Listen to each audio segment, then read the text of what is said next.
Salut et bienvenue dans ce nouveau cours. On va voir ensemble comment remplir une liste à puces et une description. Donc jusqu'à maintenant on a vu comment remplir une page de produit avec un titre et les détails techniques, ensuite l'offre. Et ce qui nous manque c'est la description, la liste à puces et puis les photos. Donc aujourd'hui on va faire la liste à puces et la description. Alors, qu'est-ce que c'est que d'abord la liste à puces? En fait, c'est le deuxième élément que va voir le client quand il atterrit sur la page de vente. Donc là, par exemple, sur ce produit, la première chose qu'il va voir, c'est bien sûr le titre qui va le ramener avec les mots-clés qu'on a optimisés avec la recherche SEO dans le cours précédent pour qu'il atterrisse sur notre page de vente. Donc, c'est très important le titre. Et ensuite, la liste à puces, c'est l'élément qui vient juste après, c'est-à-dire, eh bien, c'est une liste avec plusieurs points qu'on va pouvoir remplir sur notre page de description de produit. Donc, on va sur notre salaire central, on clique sur l'onglet description. On a en général 5 éléments. Donc, dans ce cas-là, ici, dans ce produit, puisque c'est une marque, c'est TomTom, ouais, ben, elle est autorisée à en mettre plus. Donc nous, on ne peut pas en mettre plus qu'en étant un vendeur particulier. Et chaque puce, elle est en fait limitée à 100 caractères. Donc là, je te conseille vraiment de passer dans la moulinette de compteur de lettres chaque puce afin qu'elle ne dépasse pas 100 caractères. Sinon, en fait, soit elle sera tronquée par les robots d'Amazon, soit il y aura 3 points de suspension sur la page de recherche de produits. Donc, il y a le lien de compteur de lettres dans le cours précédent, sinon tu le cherches sur Google. En fait, l'intérêt de la liste à puces, c'est de rajouter beaucoup plus de détails qu'on n'a pas pu mettre dans le titre et d'intercaler de temps en temps eh bien, les mots-clés soit principaux, soit les secondaires qu'on n'a pas pu intercaler dans le titre. Donc voilà, c'est le niveau numéro 2, on va dire, de la recherche naturelle. Donc par exemple ici sur notre cas exemple de écouteur Bluetooth, alors, je commence en fait par une caractéristique du produit. Je dis qu'il se connecte en moins d'une seconde à votre smartphone. Donc ça c'est très intéressant par rapport au client qui va atterrir sur la page et veut en savoir plus. Eh bien, pour lui, c'est intéressant voilà, que le produit soit performant. Donc on met l'accent dessus. Je dis après, voilà, donc là je remets un mot-clé, écouteur Bluetooth. Compatible avec iPhone, Samsung, Google, Huawei, etc. avec 25 mètres de portée. Voilà, donc là je rajoute un détail technique sur la portée, donc la qualité eh bien, de la connexion.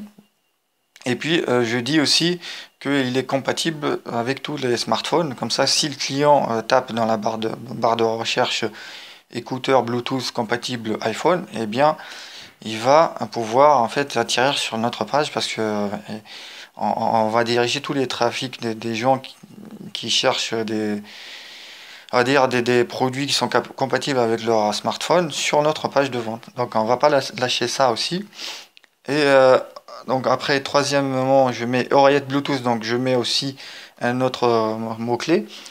Version, donc le Bluetooth c'est version 4.1, kit main libre avec notification d'appel par voix.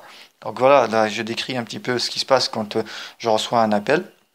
Voilà, c'est très intéressant pour le client de savoir que voilà, il peut l'utiliser en étant oreillette Bluetooth et quels sont les détails techniques par rapport à cette fonctionnalité.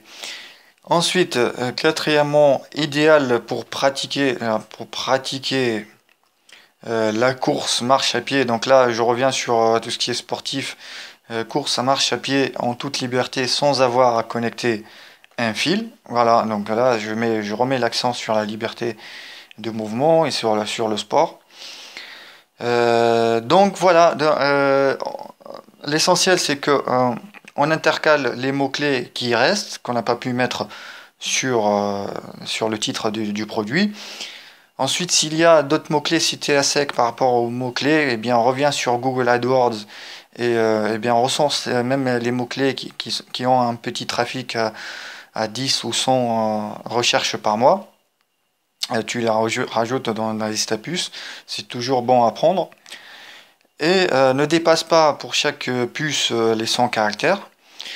Et ensuite, à la fin, sur la dernière liste, sur la dernière puce, ça c'est très important que je trouve vraiment, qui fait vraiment la différence entre toi et un concurrent, mais un gros avantage par rapport à ton produit, par exemple si tu proposes une garantie.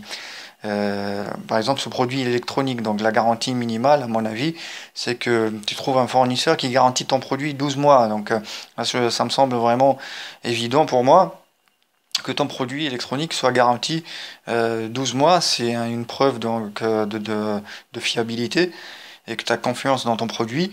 Donc, mais réserve la dernière puce à vraiment un gros avantage. Si ton produit est garanti 12 mois, mais garanti 12 mois. Si ton produit est garanti à vie, n'hésite pas à mettre qui est garanti à vie. Bien sûr, il faut que tu assumes les conséquences derrière.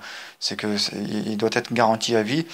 Pour les produits électroniques, entre parenthèses, il faut éviter de garantir quelque chose à vie, parce que ça sera jamais garanti à vie. Il y a toujours des pannes, il y a toujours des courts-circuits, etc. Donc garantie au minimum pour les produits électroniques 12 mois, il faut que ça soit vrai, bien sûr, au niveau de ton fournisseur. Et si ton produit est simple et puis il n'y a qu'une seule fonctionnalité, j'en sais rien, par exemple un support smartphone, une roue abdominale, un support de quelque chose, j'en sais rien, donc voilà, quelque chose qui est moulé, plastique ou bien solide, eh bien tu peux le garantir à vie sans problème, sans aucun souci, et puis ça va vraiment inciter le client à passer vraiment à l'action tout de suite. Donc, ou bien, mais si t'as pas de garantie, eh bien, mets un gros avantage par rapport à une promotion, par exemple, si tu offres 50% sur un deuxième produit ou un troisième produit, ou une réduction de quelques euros sur le deuxième produit, etc. Donc, mais cet avantage-là. Voilà. Ensuite, pour la description du produit, eh bien, on va utiliser des balises HTML. Malheureusement, il n'y a pas un autre moyen actuellement sur Amazon pour écrire une description de produit. La description de produit, si tu sais pas ce que c'est en fait quand on clique sur en savoir plus là ici, eh bien on va atterrir sur description du produit et qui est là en fait description du produit. Voilà, contenu de coffret, etc. Et cette description, on peut la remplir, eh bien ici en fait. Et donc on va utiliser le langage HTML. Le langage HTML, c'est juste le code source des pages web.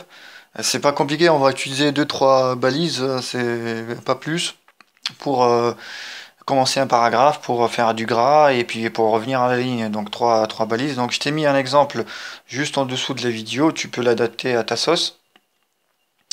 Il y a ici un produit que j'ai vendu, donc ce qu'on va faire c'est juste dans la description, d'abord commencer par un titre, un gros titre qui incite le client, voilà, qui sollicite l'imaginaire du client.